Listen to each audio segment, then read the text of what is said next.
Tama ba? Pag tumakas po sa pagiging Boy Scout, hallelujah. Ayan.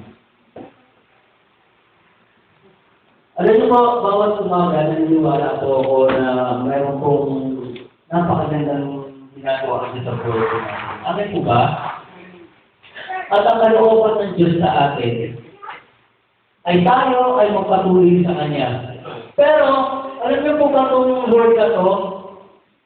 Ito yung alam na alam natin. Parang ano yan eh. Parang lingwahe yan ng magkaibigan, nagkakatipigan pa ng sa mata, alam na agad na gagawin. Alam niyo po ba? Itong salita na ito, alam na alam natin, pero napakahirap pong alamin. Napakahirap pong matutunan. Napakahirap pong gawin. Ha? Kumbaga, ito example, ito, ano po ba sa Tagalog ng integrity? Okay. Ano po ba sa Tagalog ng integrity? Pero pag sinabi natin integrity, nakakaintindihan tayo, tama po ba? Alam na po natin yan, pero to extract the exact word of integrity parang, nagkakalabo-labo na tayo. Amen po ba? Sino po nakapit nito last week ng Bible sa ating Sister Ellie? Sabi ko, ano po ba ibig sabihin ng biyaya? Blessing, yan. Ano ba ibig sabihin ng blessing? Biyaya. Ano po ba ibig sabihin ng biyaya? Ayan na po.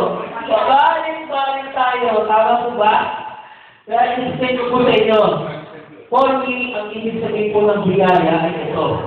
Nung ibinuka ng Panginoong ng ating Panginoon sa kanyang aliwang kamay at kanang kamay at namatay siya sa krus ng Kalbaryo, yun po yung biyaya. Ibig sabihin po, pinagpasensyahan tayo ng Diyos sa lahat ng ating mga kasalanan. Yan po ang biyaya. Ano po ba? At itong salita na nito, ito isa po sa pamosong salita ng mga Kristiyano. Actually, sabi na rin, talamak na yan. Pero bagamat alamak na yan, alam na yan, pero ito ay napakahirap kong alamin. Yung salitang kalooban ng Diyos. Ano po ba? Ang dilema po dito, at tanong po dito, paano mo ba malalaman ang kalooban ng Diyos? Paano mo malalaman ang isang bagay ay kalooban ng Diyos? Paano mo itindahan itong pinagagawa mo ay kalooban pa ng Diyos? Ano po ba? For example, sino dito na ilag ng mga kabanahunan? Ako po na ilag po ako. Maraming beses na. Okay. Ako na ilag po maraming beses na. Nung ako po ay dumating na sa adolescent period na tinatawag natin, nakaranas tayo ng mga crush. Ayan po ba?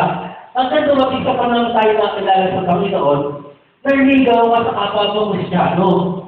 Pinag-pray mo, Lord, ito babae ito, si sister lang ito, pinag-pray ko, kung ang kalooban mo ay masikabi, hayaan mo mangyari.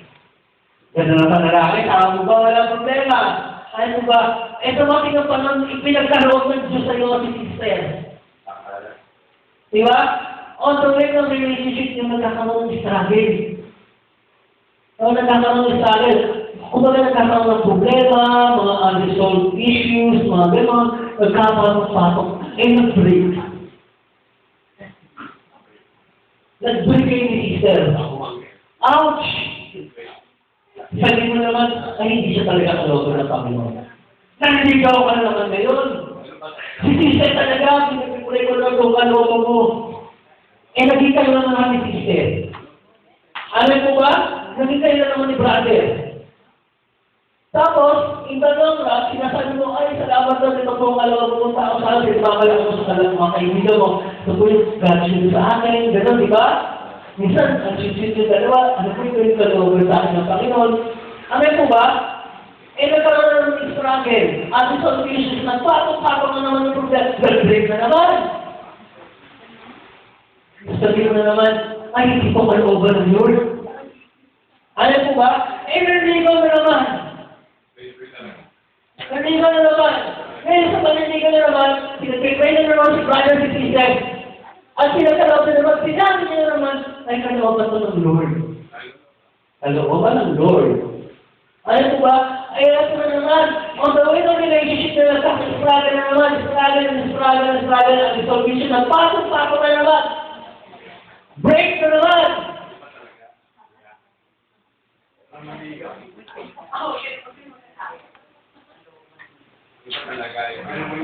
Kung yung mga taong nakakarinig, nakakaalam ng kanyang buhay, yung istorya ng kanyang love life, for example, ano ba talaga ang kalooban ng Diyos sa'yo?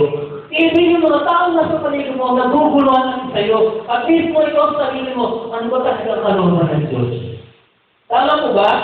Often said na sinasabi po natin, peace is the will of God. Tapos pag hindi na-prosper, ay hindi ko kalooban ng Panginoon, dyan magkatay ka na naman. Pag hindi na na-prosper, sabi mo naman, hindi naman kalooban ng Panginoon. Pag pinagkalooban naman siya ng Panginoon, sabi mo naman, ay kalooban siya ng Diyos. Eh, meron na magkasawa dyan eh. Nagkasawa na lahat. Nagkaroon na sa dosya ng anak. Sinasabi pa rin nila, hindi kasi kalooban ng Diyos. Laging dalawa na anak ha. Sinasabi niya pa rin, hindi kasi kalooban ng Diyos. Kailangan na maghiwalay. Tama po ba? Yan po yung piliman natin mga Kristiyano. Ano po ba? Gasgas na yung sa kalooban ng Diyos.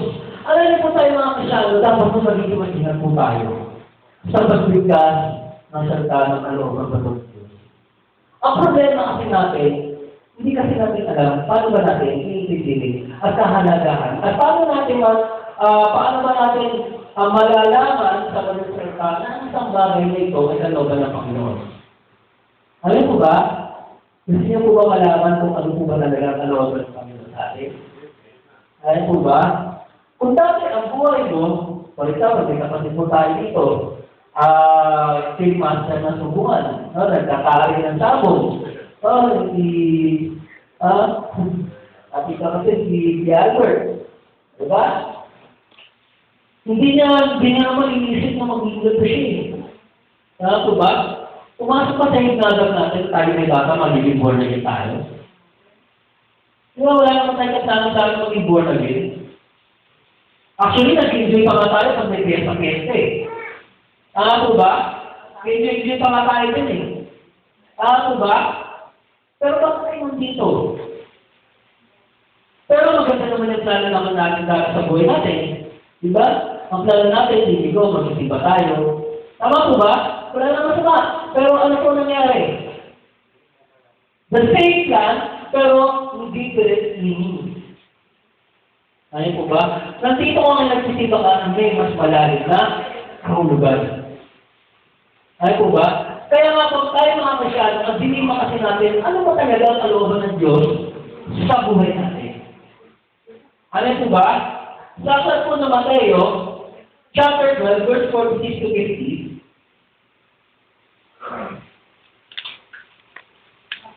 Matthew chapter 12.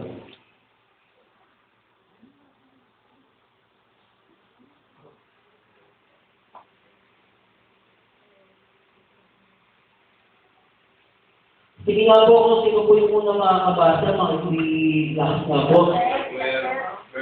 46 to 50.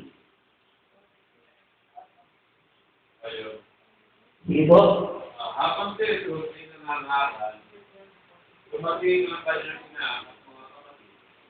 Naghihintay ka sa labas ng sinagoga dahil na sila siya makausap. May nagsabi kay Jesus, nasa labas ko ang inyong ina at mga kapatid. Hindi nila kayo makausap. Ngunit sinabi niya, sino ang aking ina at sino ang aking mga kapatid? Siguro niya ang kanyang mga alagad at sinabi, sila ang aking ina at mga kapatid. Sapagkat ang sino mang sumusunod sa kalooban ng aking ama, na nasa langit, yun ang aking ina at mga kapatid. Okay. Malinaw po ba? Malinaw. Yung sumusunod sa kalooban ng aking ama, siya po yung tatawagin ng aking nanay, ina, at mga kapatid. Alam niyo po, May kapaintindihan po ako sa inyo, no? Kung bakit po sa naiintindihan, hindi natin naiintindihan kung ano ang kalooban ng Panginoon. May dalawang napakahalagang puntos po. Two mainstream, kung bakit ang kalooban po ng Diyos ay parang napakahirap pong intindihin. Amen po ba? At kailangan natin intindihin. Dalawang bagay. Kasi ang kalooban ng Diyos, the will of God, because it comes from the infinite one. Pag sinabi kong infinite, siya po yung existing beyond or greater than anyone. He is limitless, boundless, wala siyang pasimula, wala siyang katapusan, wala siyang hangganan, higit siya sa kanilang paman. Amen po ba?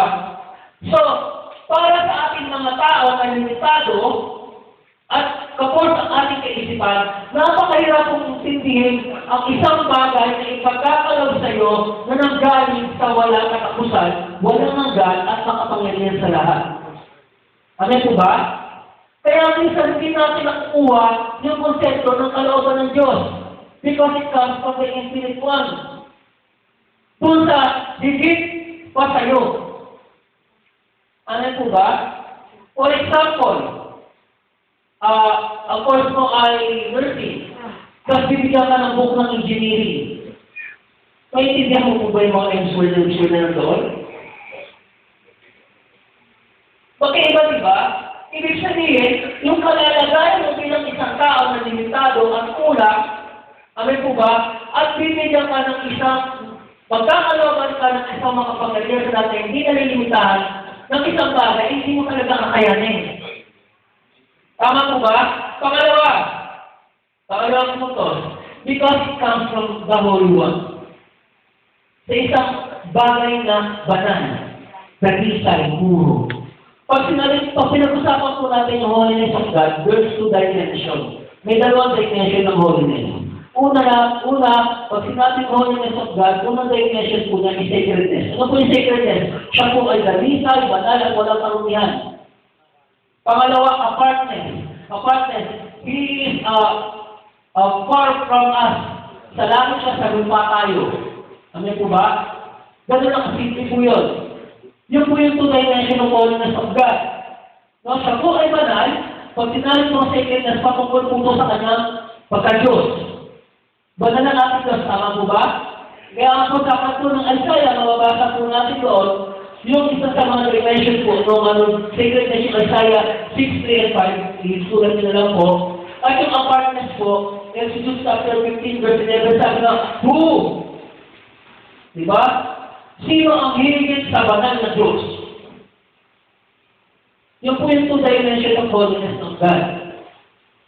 Siyempre, itong kalooban nito ay galing sa isang banal na Diyos, ipagkakalaw sa isang makasalanan, ay para parating na, kita na natin madaling maintindihan ito.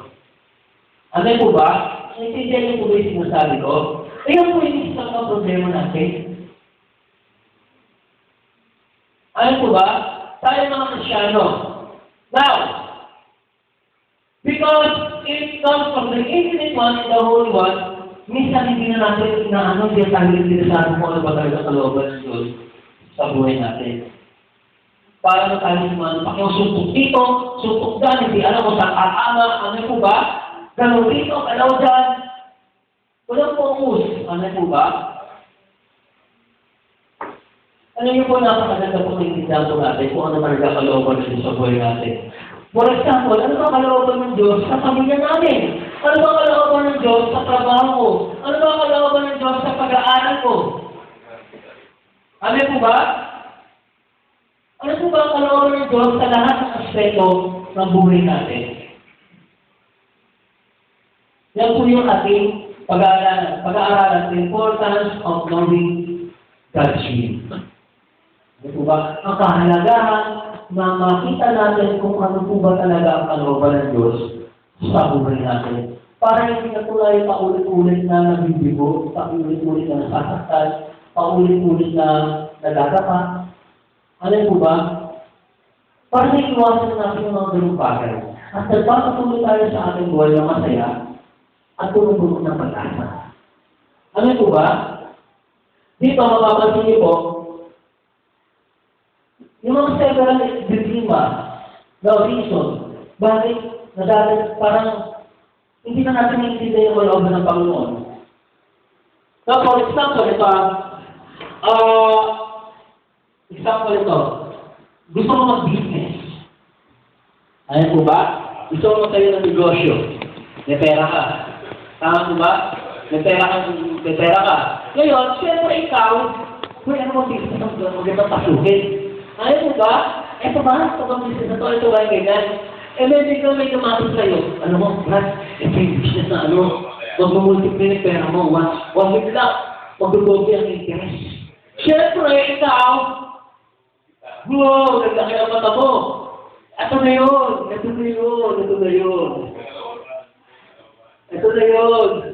Lord, salamat, Lord. Ito na yung prayer natin. Ininvest mo ngayon lahat ng pera mo. In one week lang daw, mag-doble daw yung interest. Pero pagdating ng 1 week, nakakuha ka ng interest, pero nasa susunod na linggo. Magsara na. Nag-scam ka na. Alam mo ba? Tapos magpupukpuk ka nga sa tabi. Dito maloob na Lord. Ano po nangyari? Ano po ba? Saan po napunta yung pera? Sa scammer. Kasi akala natin, porket malaki yung kita, yun na po agad yung kalooban po ng Panginoon. For example ba rin? Sige po, magbigay po tayo ng yung mga practical example. Nag-aaral ka. Bigla ka na in-love. Dahil sa na-in-love ka, in-love ka, hindi na kayo nakatakot sa pag-aaral. Kasi may nangyaring, diba? May nangyari sa inyong dalawa ng girlfriend mo. And all of a sudden, ang vision sana niya ay makakuha ng diploma, pero ang nakikita nila Pampers. Ano po ba? Kasi iba na yung pananaw mo sa buhay. Kasi akala na kung babae na ito pag pinakawalan ko, mawawala na rin yung kaligayahan niya. At iniisip niya yung binigay sa akin ng Diyos. Hindi ko na ito pakakawala. Kaya nabuhan niya. Gagawin ka pa, no? Napunti. Hindi naman kayo handa You are not emotionally prepared. You are not financially prepared. You are not spiritually prepared. Kaya nagka-problema. Ngayon, nagka-problema kayo, mag-iwalay kayo, ayaw kayo pakasal ng mga magulang nyo. Kasi kung nakikita ng mga parents nyo, hindi nyo pa kayang tumayo sa sarili nyo pa. Sino nag-suffer? Yung ibang magulang, ang solusyon daw, ikakasal. Kasi nabuntis. Tama po ba? Pero kung ito mga tatanungin, kung nakikita ko talaga na bata pa naman yan, huwag muna natin ipakasal. Kasi baka pag pinakasal pa natin yan, mas lalo magka-problema in the future. Tama po ba? Ano po ba? O sige, dito ka muna sa inyo, doon ka muna sa inyo, dito muna sa amin na ito. At least, diba, magalit na tayo, pangkita lang yun, pero at least naprotektahan pa rin natin, yung mahal natin. Ano po ba? Yung po mahirap minsan Yun yung mga dilema natin. Masyado tayong naging mga madali. Ang problema kasi sa atin, masyado tayong nagmamadali. Ang kalooban po ng Panginoon, hinahanap po yan, pinaghihirapan po yan. Hindi yan minamadali. Ano po ba? Alam niyo po, pag pinag-usapan po natin din ang kalooban ng Panginoon, may dalawang klase rin po yan.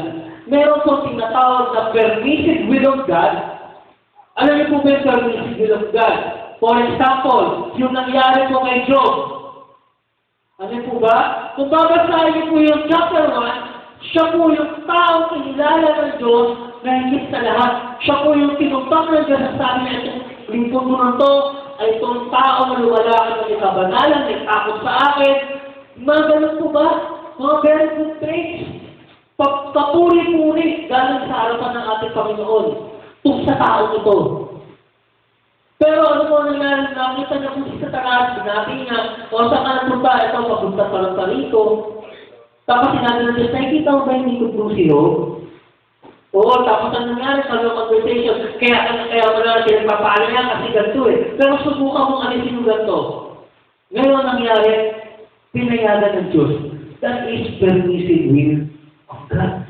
Well, sa akin, pinahihintulutan ng Diyos sa buhay natin na tila baga napakahirap intindihin.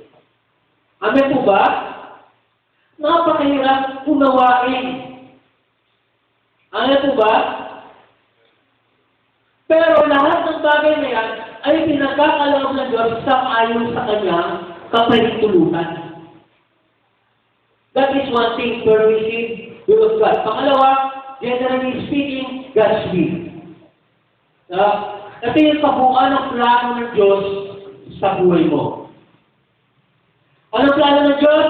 Magkaroon tayo ng buhay na ganap at kasi kasuya-suya? Kasuya-suya? Buhay na ganap at kala ko kasuya-suya eh. Ito na naman kasi yung mga electric bill, ito na naman yung water bill, ito na mga tuition fee. Ano ba ito? Nakakasuya naman itong buhay na ito, no? Buhay na ganap at kasuya-suya daw. Dapat kasaya-saya. Alam mo ba? Alam mo mga kapatid, paano ba natin malalaman ng isang bagay sa looban ng Panginoon? Yan na. Alam mo ba? Say amen. Hallelujah. Malalaman mo ang isang bagay pag ito'y kalooban ng Panginoon, meron po ilang mga aspeto na dapat magkakasama siya. There's a component within the God's will. Alam po ba? Ayan. Yung sinabi ni Ate Fer kanina, meron daw boses si Satanas. Totoo naman. Meron siyang boses, meron siyang paraan paano siya magsasalita sa tao. Alam niyo po ba, kahit si Ate kaya niya mag-quote the word of God? Alam niyo pa ba yun? Kaya niya mag-quote the word of God? Di ba nung kausap na si Jesus doon sa ilang, yung tinutok siya ni Jesus, di ba nag-quote pa siya ng verse mula sa Psalms? Pero twisted, corrupted yung word. Ano po ba? Ngayon, napakahirap yata nito. Paano ba natin talaga iintindi kahit pala si Satanas kaya niya mag-ano ng word of God? Kaya tayo mga kasama, binigyan tayo ng Panginoon ngayon ng mga paraan paano natin nalaman ang isang bagay kalooban talaga ng Diyos. O kung ito ba ay boses ng kaaway. Una-una, ano po ba? When you are doing things, you are planning things in the future, you are hoping things in the future, dapat malalaman mo na ang isang bagay na ito ay kalooban ng Panginoon kung meron pong tinatawag na peace, kapayapaan. Ano po ba? Alam niyo po, nung ating Panginoong Jesus ay bumangon sa buwan sa pagkakamatay, sa pagkamatay niya 3 araw, at napakita sa saan ng mga alagad, ano po, ang unang sinabi niya, peace be with you, shalom. Kapayapaan binibigay po sa atin ng Panginoon. Ano po ba? Pag gagawa kayo ng isang bagay, kung ito, malalaman niyo po ito kung mayroong isang opportunity darating. Ano po ba? Nagarating sa inyo, dapat po meron pong kapayapaan sa inyong puso. Hindi kayo confused. Confusion comes from the enemy. Guguluhin mo yung magulo. Yung parang hindi kayo panatag yung kalooban nyo sa gagawin nito. Well, that's not the will of God. Dahil ang kalooban ng Panginoon, ang isang bagay ng kalooban ng Panginoon, ay meron po siyang tinatawag na peace o inner peace sa puso natin. Ano po ba? Dahil nais ng Diyos mapayapa tayo. Nais ng Diyos ang kapayapaan sa buhay natin. Hallelujah. Now, for example, gamit na naman tayo ng mga examples. Hindi na lang. Isa ka sa mga pinagmamalaki ng company nyo na potential sakang asset ng company. Sakang asset ng kumpanya nyo. Ngayon, pinipirata ka ng kabilang kumpanya. At ino-opera na ng doble ko sa iyong kinikita. Itong length of service mo, yung tenure of service mo dito ay umaabot na ng 20 years. At lahat halos, sabi nga doon, papalagayan loob ng mga kasama sa trabaho. May dumating ng isang offer. Ang offer na to ay doble na yung kinikita. Alam po ba? Pero, ang destino mo, doon sa Mindanao. Doon din nakita mo na doon ka naman sa nagdini para mga 50 caliber kabala. Naporesta ko lang. Siyempre ikaw, ano titignan mo? Yung laki ng ino-offer sa'yo. Pero, pag doon ako tumingin, doon sa ino-offer sa'yo, talaga naman ma-amaze ka. Kasi doon sa pinagtatrabahuan mo, yung sweldo mo ay ganito, tapos dudoblihin. Amen. Alam niyo po, kung may dumarating opportunity sa buhay niyo, dapat po, merong Diyos. Isang sign po ng kalooban po ng Lord, dapat meron pong kapayapaan. Kasi hindi po gusto ng kaaway na meron tayong kapayapaan sa ating buhay.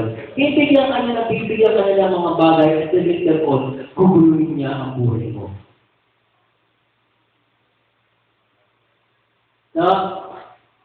Guguluhin niya yung buhay mo. Akala mo, ito mga bagay niya ino-offer sa'yo, ito na yun.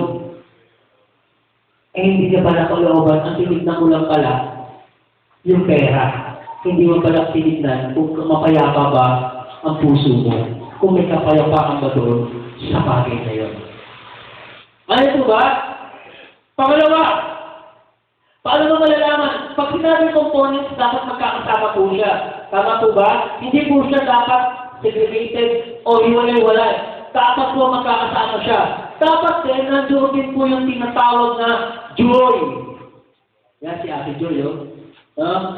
Dapat pag may pangalan ng Joy, no, dapat tayo nga nakagipin, no? Di ka dapat, Joy ang pangalan mo, pero palayo mo si Ma'am. Si Alan si Ma'am.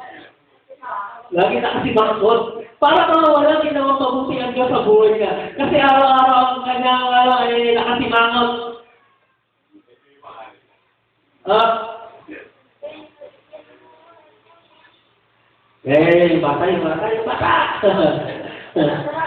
Alam mo po yung ba? Ano yung pinirawan ako, minsan niya pa ako laro ako dito. Ayun, lumabas na. Kaya yung... Bukas sa tao, Hallelujah. Pero ang inisip ko, ang Diyos ay pala sa mga bata. Kaya hindi ko rin itinaboy. Alam po ba? Dapat meron itong joy. Hindi dapat si Ma'am. Si Aling si Ma'am.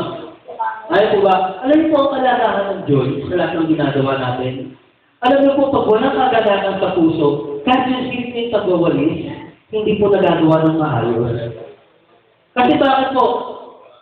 Yung ginagawa mo, labag sa kalooban mo.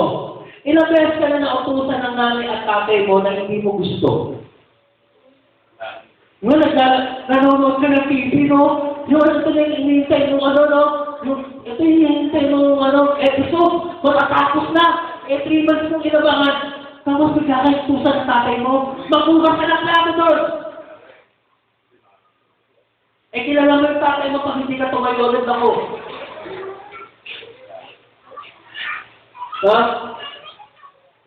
Kaya ang gagawin mo, magbukas ka ng plato. Hugas ka sa plato. Bayo ka na. Gano'n. Tapos yung mga sakot sa baba. Tapos yung Tapos yung iiyak ka. Tatay na mo kasi. Inutusan ako. Ito na yun eh. Siyempre naman yung paghugas. Tama po ba? Pero pag hindi po bukal sa loob mo yung ginagawa mo, Kahit gaano yung kapit niya ginagawa, hindi mo yung magagawa ng maayos. Much more doon sa malaking decision making. Ano po ba? Alam po, kung tatanungin, hindi ako pabor na yung babae yung nag-a-abroad at yung lalaki na iiwan sa bahay. Ngayon po ba? O both? Ngayon po ba? Kasi ang pagmamahal ay hindi po nasusukat sa pinansyal na, diba? Financial aid. Love, no, comes from the support. No? Affection, pinararamdam mo. Kaya nga po, yung bata na lumaki sa katulong, hindi kilala yung nanay. Ano po ba? Mas malayo ang kalooban ng bata na lumaki sa katulong at lumaki sa kanyang nanay. Bakit po? Kasi yung nanay mo sa trabaho. Alam po ba? Kanino kayo nagpapalapit yung loob ng bata? Doon sa yaya. Sabi mo ba? Nakakapatid, ang sinasabi ko po dito, kahit gaano pa ang masimple ang ginagawa mo, kung walang joy, kapayapaan doon sa puso, kagalangan sa puso mo, tandaan niyo po, hindi po mangyayari na maalis yan. For example, yung malalang decision making po natin sa buhay natin. So, magkakasawa ba ako? Hindi ka pa, wala pa yung joy. Wala pa yung joy doon sa puso mo na magkatawa ka. Ano mo nagagawin? Ano po ba? O, for example, ito bang mapapangasawa mo? Tama po ba? Mag-isip-isip ka muna. Kaya nga po, mga boys, tayo mga boys, dapat naliligaw tayo hindi sa text. Umakit tayo sa bahay, naliligaw sa bahay. Alam niyo po kung bakit, ano po benepisyo nun? Unang-unang benepisyo na ipapakita mo sa babae, yung sensibilidad mo sa kanya. Pangalawa, nakikilala mo kung anong klase ng pamilya meron ng babae. Baka tumalang pamilya kung babae ito, mga babara. Tama po ba? Kung pamilya ka lang ng mga babae ito ay mga hitman. Na?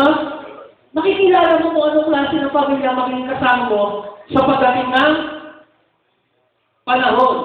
Ay po ba? Bala mo, kung niloko mo pa na ito, mamaya binarang ka na kasi pamilya pala na mambabarang pa yung magiging asawa mo, no?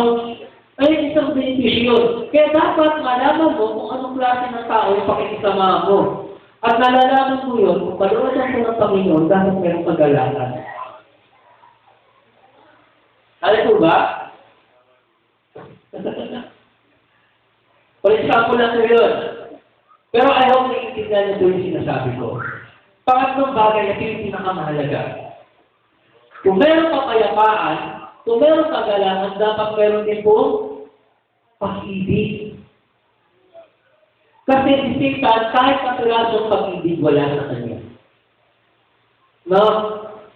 Kahit anong kapirasong pag-ibig, wala sa Satanas. Kasi ang gusto niya, galit na galit siya sa Diyos. Kung galit na galit siya sa Diyos, galit na galit siya sa mga anak ng Diyos. Kaya pansinin mo, ang isang tao, na malalaman mo na ang ginagawa niya ay kalooban ng Panginoon, pag puno-puno ng pag-ibig yung kanyang puso. Kung puso niya nababahilan ng galit at puot, nagay magtanong-tanong muna tayo kung ito ba'y kalooban pa rin ng Panginoon. Ano po ba? Pero lang po kasi yun. Now, is that the will of God? Eh, meron naman akong peace, meron naman akong joy, pero walang love. Ano po ba? Luwa-luwa nga na meron kapayapaan sa puso mo. Kasi kaya kapayapa, dahil ginagawa mo rin yung sarili mong kalooban, nasasatisfy mo na yung sarili mong kagustuhan. Ano po ba? Pero generally speaking, spiritually speaking, hindi ka naman talagang mapayapa. Meron ng joy. Ano po ba? Eh wala naman love. For example, ito na lang, nagkaroon na tayo ng mga true to life practical example. No? Love. Sino mo ba dito na yung love? Pag na po nagsisimula yung love,